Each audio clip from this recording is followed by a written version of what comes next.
लेकिन हम राजस्थान की एक बड़ी खबर की तरफ लौटते हैं। जयपुर से बड़ी खबर है, जनाना अस्पताल में नवजात बच्चों पर मंडराता खतरा। अस्पताल के नीकू में अचानक गिरा छत से मलबा। घटना के वक्त एनआईसीयू में वेंटिलेटर पर उपचार बच्चों का चल रहा। हालांकि मलबा गिरते देख आनन फानन में नीचे से बच्चों को हटाया गया, लेकिन इस तरह की घटना से चिंता में बच्चों के परिजन आ गए और आना भी चाहिए, क्योंकि जो बच्चा इलाज कराने के लिए अस्पताल पहुंचा, आप सोचिए अगर ये छत का मलबा गिर जाता तो क्या होता। और कम से कम ऐसी घटनाओं के अंदर तो सोचना चाहिए, समझना चाहिए। आप सोचिए, एनआईसीयू बच्चों का अस्पताल में वो कमरा जहां सबसे ज्यादा केयर की उनको जरूरत है। आप इनको बच्चों का आईसीयू कहिए, क्योंकि ये नियोनेटल केयर यूनिट है। आप सोचिए जरा क्या चल रहा है। और कोई ऐसा नहीं है कि छोटी मोटी चीज गिरी है। आप देखिए जरा, पूरा का पूरा मानो छत का जो प्लास्टर है वो ही नीचे आ गया है।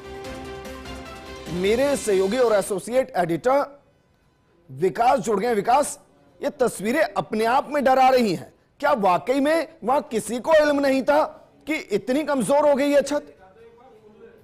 देखिए विजेंद्र, ये जो घटनाएं हो रही है अस्पताल के अंदर, ये सभी को चिंतित करने वाली घटनाएं हैं।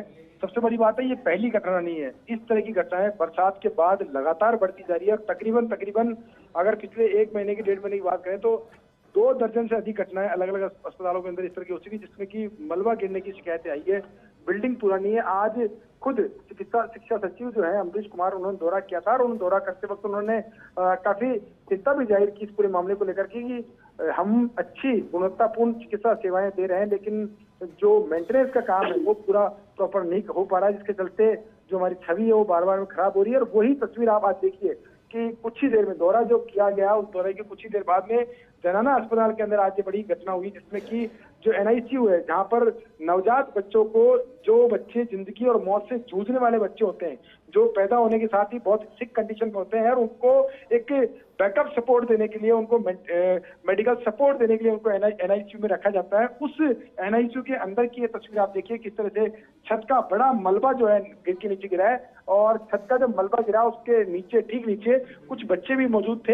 हालांकि जैसे ही जो छत गिरने लगी तो स्टाफ ने एहतियातन बच्चों को थोड़ा साइड में शिफ्ट किया, लेकिन अभी भी आप देख सकते हैं कि एनआईसीयू की तस्वीर, जिसमें कि बच्चे जो है उनकी किलकारियां गूंज रही है, लेकिन उन किलकारियों के बीच में छत जो है वो खतरा जो है वो अलार्मिंग सिचुएशन पे है। और ये जो घटना है, ये घटना हम इसलिए भी आप बता रहे हैं, घटना की संवेदनशीलता ये है कि अगर ये जो घटना है इनको रोका नहीं गया तो कोई किसी दिन बड़ा हादसा भी हो सकता है, और उसके बाद में जिम्मेदार लोग एक दूसरे पर टालम टोल करना शुरू कर देंगे। लेकिन फिलहाल अभी भी ये स्थिति है कि अलार्मिंग सिचुएशन पे है।